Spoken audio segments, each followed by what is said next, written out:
Hello friends, स्वागत है आप सभी का आपके अपने यूट्यूब चैनल विलेजर्स कॉन्सेप्ट में। फ्रेंड्स, आज जो सेशन लेके आए हैं इसमें हम लोग आरआरबी एनटीपीसी CBT1 एग्जाम के लिए जीके जीएस का क्लास जो है आज कवर करेंगे। आज का टॉपिक होगा प्राचीन इतिहास। ठीक है, प्राचीन इतिहास से जो है आज हम लोग दो टॉपिक कवर करेंगे, प्रागैतिहासिक और सिंधु घाटी सभ्यता और वैदिक युग। इस दो टॉपिक से जितने भी क्वेश्चन होंगे उस क्वेश्चन को आज हम लोग कवर करने जा रहे हैं। और ये सारे क्वेश्चन जो है फ्रेंड्स रेलवे में बार बार पूछे जाने वाले क्वेश्चन है। टोटल इसमें हम लोग 360 प्रश्न आज के सेशन में कवर करने जा रहे हैं। ठीक है, तो चलिए फ्रेंड्स शुरू करते हैं आज का सेशन। लेकिन उससे पहले अगर आप लोग हमारे चैनल पर नए होंगे तो प्लीज़ इस चैनल को सब्सक्राइब कर लीजिएगा। ठीक है, तो देखिए यहाँ पे आज का टॉपिक जो है हो जाएगा प्राचीन इतिहास। इतिहास सब्जेक्ट से जो है प्राचीन इतिहास टॉपिक से जो है हम लोग प्रागैतिहासिक और सिंधु घाटी सभ्यता से जो भी वन लाइनर क्वेश्चन होगा उसको हम लोग सबसे पहले कवर करेंगे। ठीक है, तो देखिए क्वेश्चन नंबर यहाँ से जो हो जाएगा दिया है, इसमें सबसे पहले सड़कों के दोनों ओर ढकी हुई नालियों का साक्ष्य प्राप्त हुआ है कहाँ से? तो ये प्राप्त हुआ है हड़प्पा के नगरों से। घरों के बाहर का पानी और कचरा मुख्य भूमिगत नाले में बहता था कहाँ पे? तो हड़प्पा सभ्यता में। उसके बाद नेक्स्ट हो जाएगा हड़प्पा के नगरों को दो भागों में विभाजित किया गया था कहाँ पे? तो दुर्ग और निचले नगर में, निचला नगर में। हड़प्पा सभ्यता में नगरों के ऊपरी भाग को वर्णित किया गया है गढ़ के रूप में। ठीक है, किसके रूप में? गढ़ के रूप में। चलिए नेक्स्ट है इसमें हड़प्पा के नगरों में अग्निवेदियों के साक्ष्य मिले हैं कहाँ से?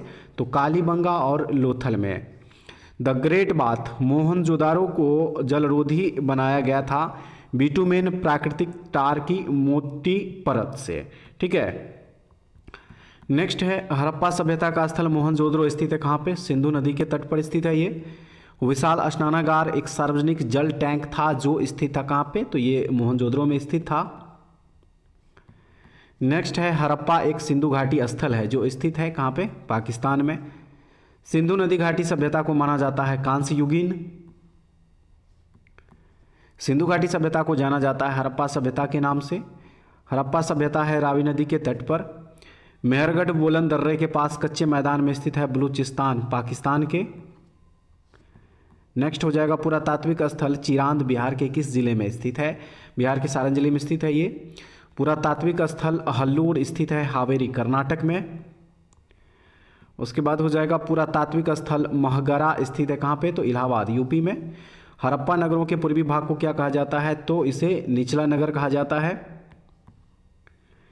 नेक्स्ट हो जाएगा हड़प्पा सभ्यता की धातु जो वर्तमान राजस्थान और ओमान से प्राप्त होती थी वह है तांबा। सिंधु घाटी उत्खनन के समय भारतीय पुरातत्व सर्वेक्षण के महानिदेशक थे sir John Marshall. Next question हो जाएगा फ्रेंड्स हड़प्पा सभ्यता संबंधित थी कांस्य युग से। मोंटगोमरी पाकिस्तान में हड़प्पा स्थलों की खोज की गई थी दयाराम साहनी के द्वारा 1921 ईस्वी में। उसके बाद दिया है सिंधु प्रांत के लरकाना पाकिस्तान में मोहनजोदड़ो की खोज की गई थी RD बनर्जी के द्वारा 1922 ईस्वी में। लोथल गुजरात में स्थित एक पोतगाह की खोज की गई थी किसके द्वारा? तो SR राव के द्वारा खोज करी गई थी। नेक्स्ट हो जाएगा हल का टेराकोटा मॉडल प्राप्त हुआ था बनावली हरियाणा से। गढ़ और विशाल स्नानागार स्थित थे मोहनजोदड़ो में। भारत का सबसे बड़ा हड़प्पा स्थल है राखीगढ़ी हरियाणा में। उसके बाद चलिए अब जो नेक्स्ट क्वेश्चन है फ्रेंड्स देखेंगे इसको। नेक्स्ट जो दिया है इसमें दिया है कि दैमाबाद एक प्रागैतिहासिक स्थल स्थित है कहाँ पे? तो ये महाराष्ट्र में स्थित है। नेक्स्ट हो जाएगा पशुपालन का साक्ष्य उपलब्ध कराने वाला प्रागैतिहासिक स्थल महागरा स्थित है कहाँ पे? तो ये स्थित है उत्तर प्रदेश में। कोल्डिहवा एक पुरातात्विक स्थल है जो स्थित है कहाँ पे? तो उत्तर प्रदेश में स्थित है ये। नेक्स्ट हो जाएगा बुर्जहोम और गुफकराल नवपाषाणकालीन स्थल स्थित है कहाँ पे? तो कश्मीर में। नेक्स्ट हो जाएगा सिंधु घाटी सभ्यता का स्थल आलमगीरपुर स्थित है कहाँ पे? तो ये मेरठ उत्तर प्रदेश में स्थित है। विशाल स्नानाघर कांसे की नर्तकी और पशुपति महादेव की मोहर प्राप्त हुई थी मोहनजोदड़ो से। ठीक है फ्रेंड्स, वीडियो अगर अच्छी लगे तो लाइक जरूर कर दीजिएगा और अपने दोस्तों में भी इसको शेयर जरूर कीजिएगा। मोहनजोदड़ो और हड़प्पा के खंडहरों से पता चलता है कि ये भव्य और सुनियोजित व्यापारिक शहर थे। ठीक है, नेक्स्ट हो जाएगा हड़प्पा की मोहर पर पाए गए सबसे लंबे शिलालेख में है 26 चिन्ह। ठीक है, 26 चिन्ह है। उसके बाद है सिंधु घाटी की बेलनाकार मोहर पर पशु आकृतियां पाई गई कुबर वाले बैल की। हड़प्पा सभ्यता की पहली खगोलीय वेधशाला पाई गई थी कहाँ पे? तो धोलावीरा गुजरात में। भारत में पुरापाषाण काल के दौरान शुतुरमुर्ग के अंडे के छिलके बड़ी मात्रा में पाए गए थे? पाटन महाराष्ट्र में। नेक्स्ट जो हो जाएगा फ्रेंड्स देख लीजिए यहाँ पे, लौह युग का नाम औजारों और हथियारों के लिए लौह पदार्थों को अपनाने के लिए रखा गया है क्योंकि इसने प्रतिस्थापित कर दिया था कांसे को। ठीक है, कांसे को प्रतिस्थापित कर दिया था। लोथल में जल निकासी प्रणाली के लिए नालियां बनाई गई थी पक्की ईंटों से। बंदरगाह एवं गोदीबारा एकल दुर्ग चावल की भूसी शतरंज खेल पाए गए लोथल से। नेक्स्ट है, सबसे पहले मिट्टी के बर्तनों का पता लगाया नवपाषाण काल में। पाषाण युग का प्रथम एवं सबसे लंबा काल था पुरापाषाण काल। उसके बाद है, मानव ने पत्थर के औजार बनाए पुरापाषाण काल में। पाषाण युग के पुरापाषाण और नवपाषाण काल के मध्य का काल था मध्यपाषाण काल। नेक्स्ट है, हैंड एक्स कुल्हाड़ी चॉपर और क्लीवर उपकरण थे पुरापाषाण काल के। नवपाषाण युग को जाना जाता है नियोलिथिक युग के नाम से। हड्डियों से बने औजार मिले हैं बुर्जहोम और चिरांद से। बुर्जहोम, चिरांद और मेहरगढ़ स्थल थे नवपाषाण कालीन के। नवपाषाण कालीन स्थल चिरांद स्थित है बिहार में, बुर्जहोम स्थित है कश्मीर में, धौलावीरा स्थित है गुजरात में। धौलावीरा की खोज 1968 में की गई थी, जेपी जोशी ने किया था। हड़प्पा सभ्यता की पहली खगोलीय वेधशाला स्थित थी धौलावीरा में। धौलावीरा स्थित है लूनी नदी के तट पर। नेक्स्ट है, जल संचयन प्रणाली, जलाशय, बांध और तटबंध पाए गए कहाँ पे? तो धौलावीरा में पाए गए ये सब। भूमिगत जल निकासी व्यवस्था एवं व्यवस्थित नगर नियोजन के साक्ष्य पाए गए थे सिंधु घाटी सभ्यता से। उसके बाद है, सिंधु घाटी सभ्यता थी एक कांस्य युगीन सभ्यता। अनुष्ठानों के लिए प्रयुक्त विशाल स्नानागार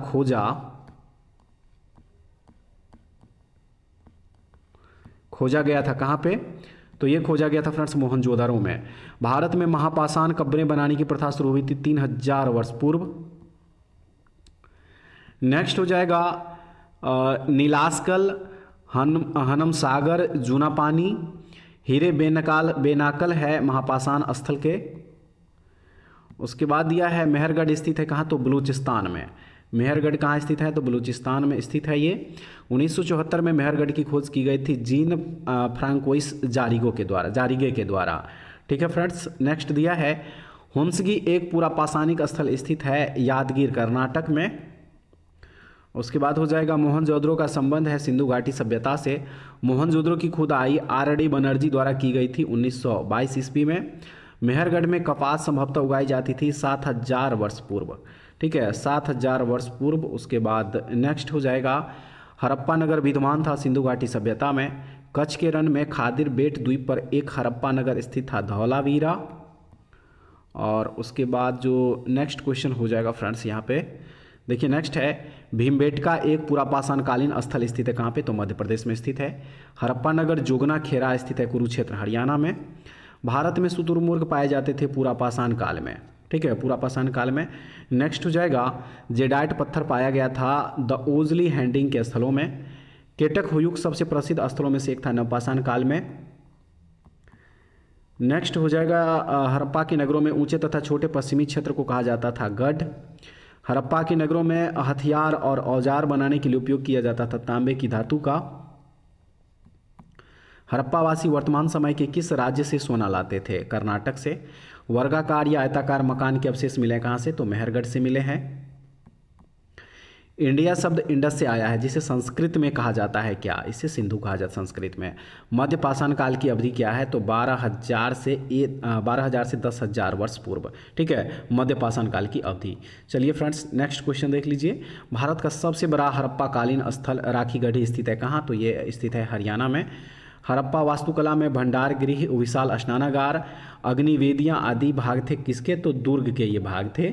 और नेक्स्ट दिया है इसमें, मोहनजोदड़ो के विशाल स्नानागार का आकार था आयताकार। हड़प्पा की अधिकांश मोहरें बनी होती थी सेल खड़ी की। और नेक्स्ट है, सेल्ट एक उपकरण है नवपाषाण काल का। प्रारंभिक मनुष्यों द्वारा उपयोग किए जाने वाले छोटे पत्थर के औजार कहलाते थे माइक्रोलिथ्स। और उसके बाद है, हड़प्पा कालीन स्थल सोर्तुगुई स्थित है अफगानिस्तान में। रोपर स्थित है सतलज नदी के तट पर, और अंतरजिखरा का पुरातात्विक स्थल स्थित है उत्तर प्रदेश में। नेक्स्ट क्वेश्चन दिया है, पंजाब भारत में स्थित सिंधु घाटी सभ्यता का स्थल है रोपर। सिंधु घाटी काल के दौरान शिल्प उत्पादन के लिए सेल प्राप्त किए गए थे नागेश्वर से। ठीक है, नागेश्वर से प्राप्त किए गए थे। चलिए उसके बाद जो है अब नेक्स्ट क्वेश्चन जो दिया फ्रेंड्स, देखेंगे इस क्वेश्चन को। नेक्स्ट क्वेश्चन जो यहाँ पे दिया है इसमें है, पत्थर की बनी नृत्य करती हुई पुरुष की मूर्ति नटराज पाई गई कहाँ से? तो हड़प्पा से। उरुक एक प्राचीन स्थल है मेसोपोटामिया का। आर.एम. व्हीलर ने हड़प्पा की खुदाई का कार्य किया था 1946 ईस्वी में। और अगला जो प्रश्न हो जाएगा फ्रेंड्स इसमें कि 1944 में भारतीय पुरातत्व सर्वेक्षण के महानिदेशक थे आर.एम. व्हीलर। हड़प्पा सभ्यता की मोहरों पर अक्सर देखा जाने वाला पशु था बैल। उसके बाद नेक्स्ट क्वेश्चन है, हड़प्पा सभ्यता का चनहुद्रू शहर लगभग पूरी तरह से समर्पित था शिल्प उत्पादन के लिए। पूरा पाषाण काल, मध्य पाषाण काल, नव पाषाण काल, कालानुक्रमिक क्रम है पूर्व ऐतिहासिक काल के। ठीक है, किसके हैं? पूर्व ऐतिहासिक काल के हैं। उसके बाद दिया है, जर्मन और इतालवी पुरातत्वविदों की एक टीम ने मोहनजोदड़ो में सतह की खोज शुरू की थी कब? 1980 ईस्वी में। हड़प्पा सभ्यता में मोती बनाने के लिए प्रयुक्त पदार्थ था कारेलियन पत्थर। नेक्स्ट क्वेश्चन हो जाएगा इसमें, सुरकोटदा का पुरातात्विक स्थल स्थित है कहाँ पे? गुजरात में। हड़प्पा शहर की खोज वर्ष 1920-21 में की गई थी, जो स्थित है रावी नदी के तट पर। मनुष्य द्वारा प्रयोग की जाने वाली पहली धातु थी तांबा। सिंधु घाटी सभ्यता का वह स्थल जहाँ से जलाशयों के साक्ष्य मिले हैं धौलावीरा से मिले हैं। और उसके बाद नेक्स्ट क्वेश्चन हो जाएगा इसमें, देखिए, सिंधु घाटी सभ्यता के लोग पूजा करते थे। सिंधु घाटी सभ्यता के लोग पूजा करते थे किसके? तो पशुपति की। ठीक है, पशुपति की पूजा करते थे। पशुपति की पूजा करते थे फ्रेंड्स, देखिएगा। ठीक है, उसके बाद नेक्स्ट हो जाएगा इसमें, कोल्डिहवा नवपाषाण कालीन स्थल है उत्तर प्रदेश में। नेक्स्ट हो जाएगा, हड़प्पा कालीन शहर जो 3 भागों ऊपरी, मध्य और निचले भागों में विभाजित किया गया था धौलावीरा में। उसके बाद जो नेक्स्ट हो जाएगा यहाँ पे दिया है, हड़प्पा सभ्यता की कांस्य मूर्तियां बनाई जाती थी लॉस्ट वैक्स कास्टिंग विधि के द्वारा। पूरा पाषाण युग को विभाजित किया गया 3 चरणों में। हड़प्पा का वह स्थल जिसमें जल के रिसाव को रोकने के लिए बिटुमेन की पतली परत लगी होती है विशाल स्नानागार में। नेक्स्ट है, सीटाडेल और निचला शहर शब्द संबंधित है हड़प्पा सभ्यता से। हड़प्पा स्थल में एक टेराकोटा हल पाया गया है जो वर्तमान में स्थित है बनावली हरियाणा में। नेक्स्ट हो जाएगा, हड़प्पा स्थल में बंदरगाह जैसी संरचना पाई गई है लोथल में। पुजारी राजा की प्रतिमा पाई गई मोहनजोदड़ो में। जूते हुए खेत का साक्ष्य मिला है कालीबंगा से। मोहनजोदड़ो में पाई गई नृत्यांगना बनी थी कांसे की। हड़प्पा लिपि के 10 बड़े आकार के चिन्हों वाला एक शिलालेख पाया गया था कहाँ पे? तो धौलावीरा में। ठीक है फ्रेंड्स, उसके बाद जो नेक्स्ट हो जाएगा इसमें, किस हड़प्पा स्थल से हल रेखाओं के निशान पाए गए थे? तो कालीबंगा से। किस हड़प्पा शहर को 3 भागों में विभाजित किया गया था जिसका प्रत्येक भाग विशाल पत्थर की दीवारों से घिरा हुआ था? धौलावीरा। नेक्स्ट दिया है इसमें, प्राचीन हड़प्पा कालीन स्थल लोथल वर्तमान में किस भारतीय राज्य में स्थित है? तो ये वर्तमान भारत के गुजरात राज्य में स्थित है। लोथल स्थल पर हड़प्पा सभ्यता के अवशेषों की खोज की गई थी S.R. राव के द्वारा।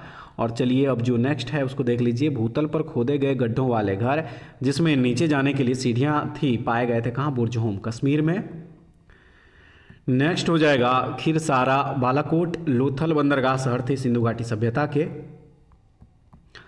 सिंधु घाटी सभ्यता के घरों में आमतौर पर कमरे आसपास बने होते थे आंगन के।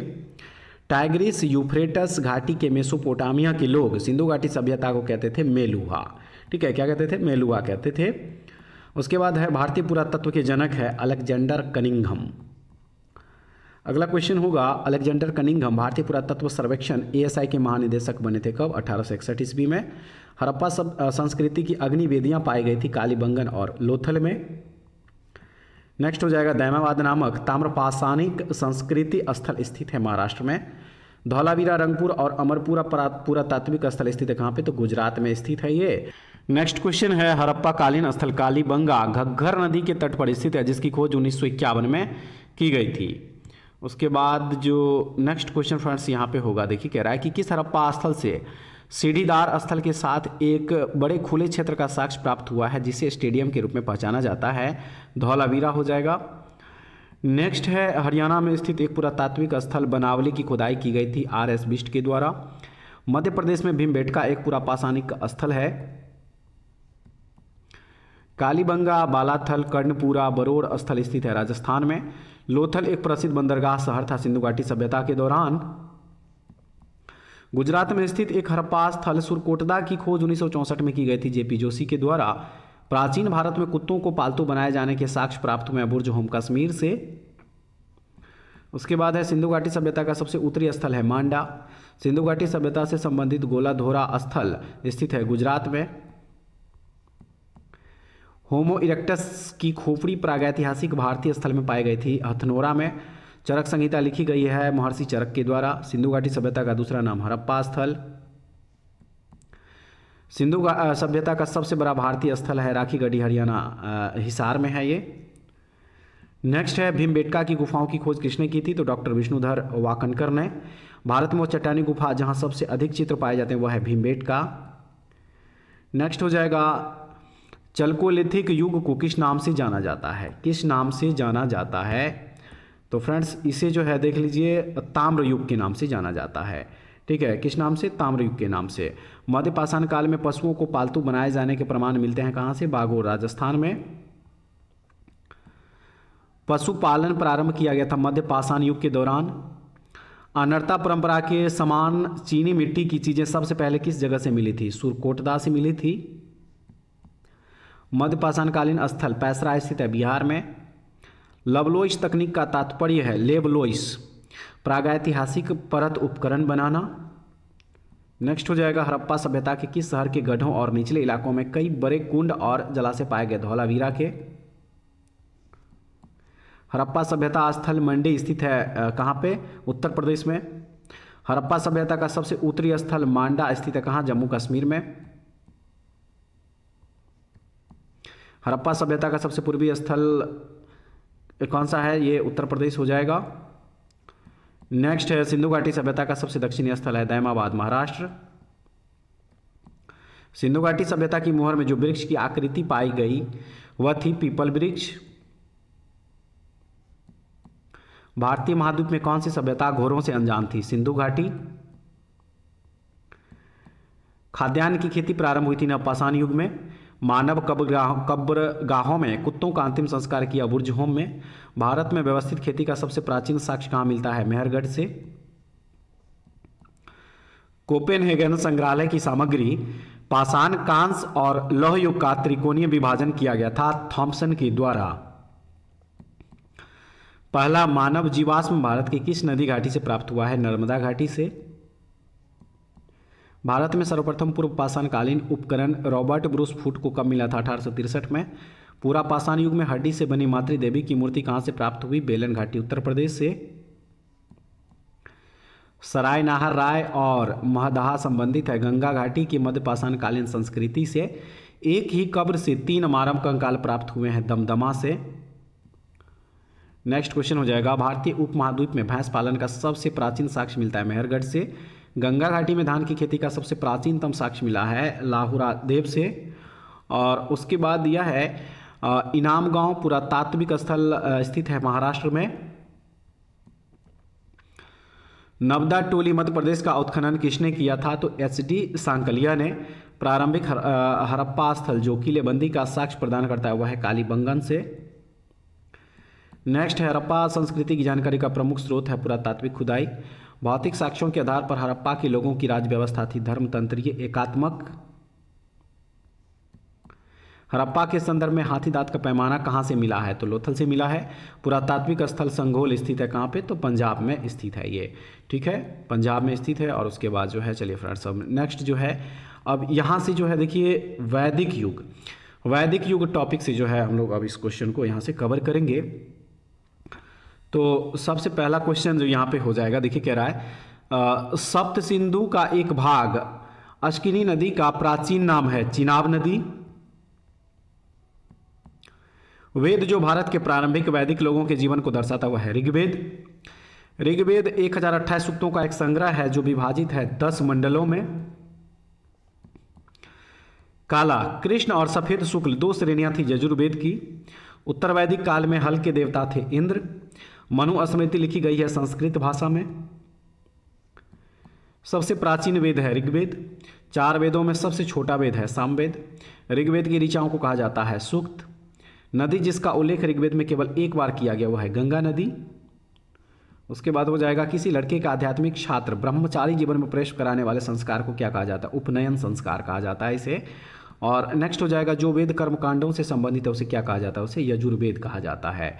ठीक है, नेक्स्ट जो क्वेश्चन हो जाएगा फ्रेंड्स, देखिए यहाँ पे ऋग्वेद, सामवेद और यजुर्वेद को संयुक्त रूप से क्या कहा जाता है? वेद त्रयी कहा जाता है इसे। ठीक है, क्या कहा जाता है? वेद त्रयी। और उसके बाद अथर्ववेद एक संग्रह है 20 खंडों का। ऋग्वेद में अयस शब्द का तात्पर्य है धातु से। वेदांगों की कुल संख्या है 6। मीमांसा सूत्र लिखा गया था ऋषि जैमिनी के द्वारा। नेक्स्ट क्वेश्चन हो जाएगा वैदिक धर्म को जाना जाता है ब्राह्मणवाद के रूप में। उसके बाद है वैदिक काल में प्रेम विवाह को कहा जाता है गंधर्व विवाह। वैदिक अनुष्ठानों के साथ एक ही वर्ण में विवाह है ब्रह्म विवाह। नेक्स्ट क्वेश्चन दिया है इसमें वैदिक काल में विवाहों के प्रकारों की संख्या थी 8। वैदिक काल में खरीद फरोख्त द्वारा किए जाने वाले विवाह को क्या कहा जाता था? असुर विवाह। वैदिक काल में कन्या के अपहरण द्वारा विवाह को कहा जाता था राक्षस विवाह। नेक्स्ट होगा महाकाव्य ग्रंथ महाभारत में 18 अध्याय पर्व। प्रसिद्ध महाकाव्य महाभारत लिखा गया था वेद व्यास के द्वारा। ऋग्वेद में सर्वाधिक चर्चित उल्लेखित नदी है सरस्वती। राज्याभिषेक समारोह का विवरण किस ग्रंथ में वर्णित है? तो इतरे ब्राह्मण में। नेक्स्ट हो जाएगा गोपथ ब्राह्मण संबंधित है अथर्ववेद से। वैदिक आर्य किस क्षेत्र में रहते थे? सप्त सिंधु में। झेलम का प्राचीन नाम है वितस्ता। प्रारंभिक वैदिक काल में एक धनवान व्यक्ति को कहा जाता था गोमत। उसके बाद है दशाराग्य युद्ध का उल्लेख मिलता है ऋग्वेद में। उत्तर वैदिक काल में कौन सा वर्ण मुख्य रूप से खेती, पशुपालन और व्यापार में लगा हुआ था? तो वैश्य वर्ण। नेक्स्ट हो जाएगा आर्यों की प्रमुख सामाजिक इकाई थी जन। दुष्ट आत्माओं और बीमारियों से बचने के लिए जादू, टोना और मंत्र शामिल है अथर्ववेद में। पूर्व मीमांसा दर्शन शास्त्र संप्रदाय की स्थापना की गई थी जैमिनी के द्वारा। और उसके बाद जो है चलिए अब जो नेक्स्ट क्वेश्चन यहाँ पे हो जाएगा फ्रेंड्स, नेक्स्ट क्वेश्चन देखेंगे। नेक्स्ट दिया है भारतवंश का उल्लेख सर्वप्रथम मिलता है ऋग्वेद में। ब्रह्मचर्य, गृहस्थ, वानप्रस्थ और संन्यास से संन्यास ये 4 आश्रम है जिन्हें मान्यता प्राप्त है ब्राह्मणों के द्वारा। संस्कृत उन भाषाओं के परिवार का एक भाग है जिन्हें कहा जाता है इंडो यूरोपीय।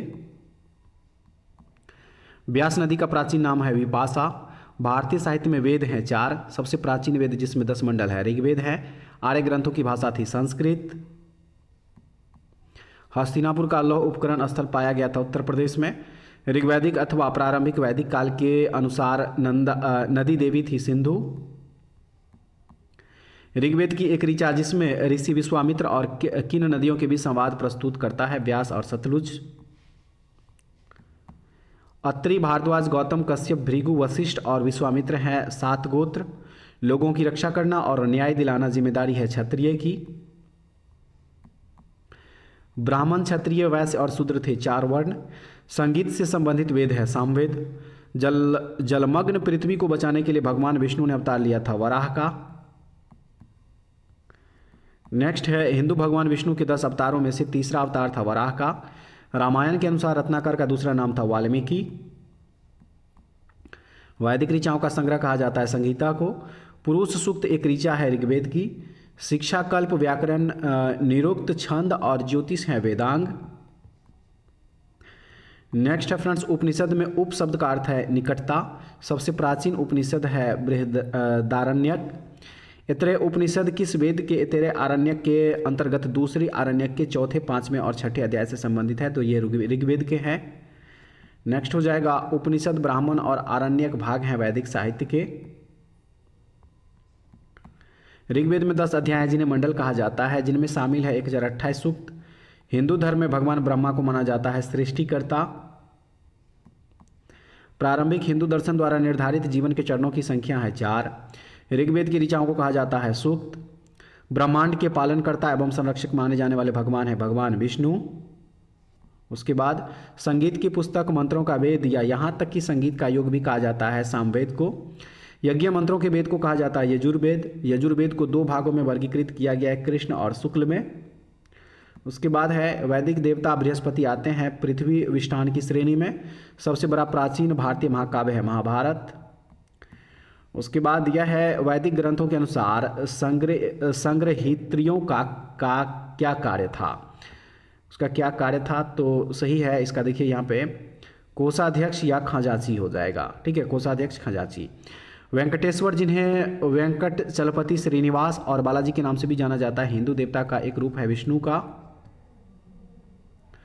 नेक्स्ट है हिंदू धर्म में अर्थ काम धर्म और मोक्ष चार हैं पुरुषार्थ। बृहदारण्यक मुंडक और तैत्तिरीय उदाहरण है उपनिषदों के। पुरातत्ववेत्ता बीबी लाल ने मेरठ जिले में स्थित हस्तिनापुर में उत्खनन किया था 1951-52 में। धनुर्वेद यजुर्वेद का उपवेद है जिसका संबंध है युद्ध कला से। नेक्स्ट हो जाएगा भारत में वैदिक काल का समय था 1500 से 500 ईसा पूर्व तक। जटिल शब्दों की व्याख्या और अर्थ के लिए जाना जाने वाला वेदांग है निरुक्त।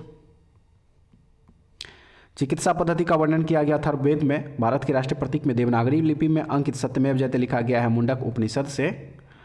उसके बाद है महाभारत के अनुसार भीम और हिडिंबा का पौत्र था बर्बरिक। महाभारत का मूल नाम जय संहिता।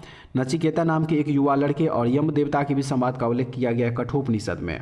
ठीक है, कहाँ पे किया गया है, तो कठोपनिषद में किया गया है। नेक्स्ट हो जाएगा महाभारत में संजय को वरदान था दिव्य दृष्टि का। उसके बाद है संजय ने महाभारत का पूरा वृत्तांत बताया था अंधे राजा धृतराष्ट्र को। वैदिक काल में राजा के लिए धार्मिक अनुष्ठान संपन्न कराए जाते थे पुरोहित के द्वारा। वैदिक युग में तक्षण शब्द का प्रयोग किया जाता है बढ़ई के लिए। उसके बाद है वह यज्ञ जिसमें एक घोड़े को स्वतंत्र रूप से घूमने के लिए छोड़ दिया जाता था और प्राचीन भारत में राजा के लोगों द्वारा उसकी रक्षा की जाती थी, अश्वमेघ यज्ञ इसे कहा जाता था। नेक्स्ट है वह देवता जिसे ऋग्वेद में कीलों को तोड़ने वाला कहा गया था इंद्र। नेक्स्ट है ऋग्वेद का वह सूक्त जिसका प्रयोग प्राचीन भारत के ब्राह्मणों द्वारा वर्ण व्यवस्था को उचित ठहराने के लिए किया जाता था, पुरुष सूक्त हो जाएगा। ऋग्वेद संबंधित है स्तुति स्रोत के साधन ज्ञान से। यजुर्वेद संबंधित है यज्ञ सूत्रों के ज्ञान से। सामवेद संबंधित है धुनों और मंत्रों के ज्ञान से। अथर्ववेद संबंधित है जादुई सूत्रों के ज्ञान से। प्रारंभिक वैदिक काल के दौरान पूजे जाने वाले देवता थे इंद्र वरुण अग्नि और सूर्य। नेक्स्ट हो जाएगा नवशासकों द्वारा क्षत्रियों के रूप में अपने पुनर्जन्म को प्रदर्शित करने के लिए किया जाने वाला अनुष्ठान को कहा जाता है हिरण्यगर्भ स्वर्णगर्भ हो जाएगा। नेक्स्ट है वैदिक काल के चतुराश्रम के अनुसार पारिवारिक जीवन काल से संबंधित शब्द था गृहस्थ। आयुर्वेद उपवेद है ऋग्वेद का। यजुर्वेद का उपवेद धनुर्वेद है, इसका संबंध है युद्ध की कला से। गंधर्ववेद नृत्य और संगीत से संबंधित है जो उपवेद है किसके, तो सामवेद के हैं। ठीक है, सामवेद के। चलिए फ्रेंड्स, अब जो है नेक्स्ट क्वेश्चन यहाँ जो दिया गया इस क्वेश्चन को देखेंगे।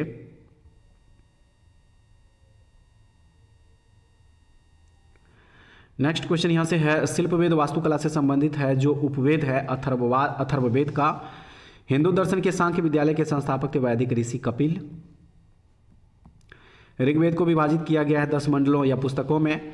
ऋग्वेद में गायत्री मंत्र लिया गया है मंडल 3 से। संस्कृत भाषा में व्याकरण की रचना करने वाले विद्वान है पाणिनि। सुश्रुत को कहा जाता है शल्य चिकित्सा सर्जरी का जनक। वैदिक भारत में अश्वमेघ अनुष्ठान से जुड़ा पशु था घोड़ा। सामवेद को भारतीय प्रमुख स्रोतों में से एक माना जाता है संगीत एवं कला के। छंदों की रचना प्राचीन ग्रंथ है सामवेद में की गई थी। उसके बाद है अष्टांगिक मार्ग 8 प्रकार के पद के दर्शन को प्रतिपादित किया गया था, गौतम बुद्ध ने प्रतिपादित किया था। शल्य चिकित्सा सर्जरी पर आधारित प्राचीन ग्रंथ है सुश्रुत संहिता। आदि पर्व 18 पुस्तकों में से प्रथम है महाभारत की। वैदिक ऋचाओं या मंत्रों के संग्रह को कहा जाता है संहिता। ऋग्वेद संग्रह है 1028 काव्यों या सूक्तों का। वैदिक सिद्धांत के अनुसार क्षत्रिय या योद्धा शासक उत्पन्न हुए थे पुरुष या सर्वोच्च की भुजाओं से। नेक्स्ट है वैदिक सिद्धांत के अनुसार ब्राह्मण या पुजारी उत्पन्न हुए थे पुरुष के मुख से। वैदिक सिद्धांत के अनुसार वैश्य या सामान्य जन उत्पन्न हुए हैं पुरुष की जांघों से। वैदिक सिद्धांत के अनुसार शूद्र या मजदूर और नौकर उत्पन्न हुए थे पुरुषों के पैरों से। भारत का राष्ट्रीय आदर्श वाक्य सत्यमेव जयते लिया गया है मुंडक उपनिषद से। उसके बाद है उपनिषद पुस्तकें आधारित है दर्शन पर। योग का प्रतिपादन किया था पतंजलि ने। चरक संहिता संबंधित है आयुर्वेद से। वसुदैव कुटुंबकम का अर्थ है विश्व एक परिवार है। और उसके बाद है वर्षा और गरज से संबंधित वैदिक देवता है इंद्र हैं। यज्ञ संबंधित है यजुर्वेद से। वेदों के अवयव को कहा जाता है वेदांग। 4 वर्णों में प्रथम वर्ण है ब्राह्मण, 4 वर्णों में दूसरा वर्ण है क्षत्रिय, नेक्स्ट है 4 वर्णों में तीसरा वर्ण वैश्य और चौथा है शूद्र। ठीक है, नेक्स्ट क्वेश्चन है प्रारंभिक वैदिक काल में 10 राजाओं का युद्ध किस नदी के तट पर हुआ था? पुरुषनी नदी के तट पर। प्रहलाद और उसके पिता हिरण्यकश्यप की कथा सबसे पहले वर्णित हुई थी विष्णु पुराण में। मनु स्मृति में विवाह का वह रूप है जो युवती और उसके प्रेमी के स्वैच्छिक मिलन से उत्पन्न होता है। छठा रूप है इसका। सर्ग, प्रतिसर्ग, वंश, मनवंतर तथा वंशानुचरित्र सूचक है पुराणों की संख्या टोटल 18। महानदी का पौराणिक नाम नीलोत्पला बताया गया है कहाँ पे? तो वायु पुराण में। गायत्री मंत्र के नाम से प्रसिद्ध मंत्र सबसे पहले कहाँ पाया गया? ऋग्वेद में। नेक्स्ट है ऐतरेय ब्राह्मण ग्रंथ संबंधित है ऋग्वेद से। प्रकाशित ऋग्वेद संहिता किस शाखा की है? तो ये साकल शाखा की है। गायत्री मंत्र की रचना की थी विश्वामित्र ने। उसके बाद है वर्ण शब्द का उल्लेख सबसे पहले किस में मिलता है? ऋग्वेद में। वर्ण व्यवस्था से संबंधित पुरुष सूक्त मूलतः पाया जाता है ऋग्वेद में। सर्वाधिक ऋग्वैदिक सूक्त समर्पित है इंद्र को। लोपामुद्रा एक ब्राह्मण वादिनी थी जिन्होंने कुछ मंत्रों की रचना की थी वेदों में। सरस्वती नदी को नदीत्तमा कहा गया है ऋग्वेद में। और उसके बाद है प्रारंभिक वैदिक साहित्य में सर्वाधिक वर्णित नदी है सिंधु। वैदिक नदी सदानीरा का वर्तमान नाम है गंडक। वह ऋषि जिनके बारे में माना जाता है कि उन्होंने दक्षिण भारत का आर्यीकरण किया था अगस्त। वह देवता जिसे वैदिक देवमंडल में युद्ध का देवता माना जाता है इंद्र। ऋग्वेद संहिता का 9वां मंडल पूर्णतः समर्पित है सोम को। ऋग्वेद में किसी मंडल का प्रथम सूक्त प्रायः किस देवता के लिए है? अग्नि के लिए। विष्णु के बारे में सबसे प्राचीन उल्लेख मिलता है ऋग्वेद में। उसके बाद है जंगल की देवी अरण्यनी का प्रथम उल्लेख है ऋग संहिता में। नेक्स्ट क्वेश्चन है प्राचीन वैदिक काल के दौरान मगध राज्य की राजधानी के रूप में सेवा करने वाला शहर है राजगिरी। वैदिक प्रशासन के दौरान भागदूत के नाम से जाना जाने वाला अधिकारी था राजस्व कलेक्टर। पुराणों में इक्ष्वाकु वंश के शासकों को कहा गया है श्रीपर्तिया। ऋग्वैदिक शब्द पानी का संबंध है व्यापारियों से। गायत्री मंत्र समर्पित है देवी सावित्री को। और उसके बाद है वैदिक कर्मकांड में होता का संबंध है ऋग्वेद से। ब्राह्मण क्षत्रिय और वैश्य को सामूहिक रूप से कहा जाता था द्विज। उसके बाद है ऋग्वैदिक शब्द पानी नागरिकों के किस वर्ग से संबंधित है? व्यापारियों से। वैदिक काल में ग्राम का मुखिया होता था ग्रामणी। ऋग्वैदिक जनसभा को न्यायिक कार्यों से संबंधित थी सभा। उसके बाद ऋग्वेद में वर्णित 10 राजाओं की प्रसिद्ध लड़ाई किस नदी के तट पर लड़ी गई थी? पुरुषनी नदी के तट पर। सुदास किस वंश के थे? भारत वंश के। उसके बाद है ऋग्वेद में उल्लेखित यव शब्द का प्रयोग किया गया है जौ के लिए। वैदिक काल में गाय को किस नाम से जाना जाता? अघन्या के नाम से। उसके बाद प्राचीन भारत में आर्यों की आजीविका का मुख्य साधन था कृषि। ऋग्वैदिक काल में जो अधिकारी एक बड़ी चारागाह पर नियंत्रण रखता था उसे क्या कहा जाता था? तो फ्रेंड्स देखिए उसे जो है व्राजपति कहा जाता था। यज्ञ संबंधी विधि विधान मिलते हैं यजुर्वेद में। भारतीय उपमहाद्वीप में लोहे का सबसे पहला साहित्यिक संदर्भ मिलता है यजुर्वेद में। वेद जिसमें जादुई माया और वशीकरण का वर्णन है अथर्ववेद में है ये सब। उसके बाद है आयुर्वेद जीवन विज्ञान के बारे में प्रारंभिक उल्लेख मिलता है अथर्ववेद में। प्रजापति की 2 पुत्रियों के रूप में सभा और समिति का उल्लेख मिलता है अथर्ववेद में। विदेह माधव की कथा वर्णित है यजुर्वेद में। नेक्स्ट हो जाएगा पुरुष में एक मानव बलि का उल्लेख मिलता है शतपथ ब्राह्मण में। देवकी पुत्र कृष्ण का सर्वप्रथम उल्लेख मिलता है छांदोग्य उपनिषद में। नेक्स्ट हो जाएगा नचिकेता और यम के बीच प्रसिद्ध संवाद का उल्लेख मिलता है कठोपनिषद में। तमसो माँ ज्योतिर्गमय कथन मूलतः संबंधित है उपनिषद से। उपनिषद ग्रंथ संबंधित है दर्शन शास्त्र पर। उसके बाद है छांदोग्य उपनिषद का संबंध है सामवेद से। हिंदू धर्म में 4 पुरुषार्थ है धर्म, अर्थ, काम और मोक्ष। महाभारत के अनुसार उत्तरी पांचाल की राजधानी कहाँ स्थित थी? तो अहिछत्र। और उसके बाद शतहस्त्री संहिता किसका उपनाम है? तो यह नाम है महाभारत का। ठीक है, तो फ्रेंड्स उम्मीद करते हैं कि आज का सेशन भी आप लोगों के लिए काफ़ी महत्वपूर्ण होगा। जरूर देखिएगा इस वीडियो को और उसके बाद कमेंट्स में बताइएगा कि आप लोगों को क्वेश्चन का लेवल कैसा लगा। ठीक है, ऐसे वीडियो के लिए हमारे चैनल से जुड़े रहिए। अगले वीडियो में दोबारा फिर से मिलेंगे, तब तक के लिए जय हिंद।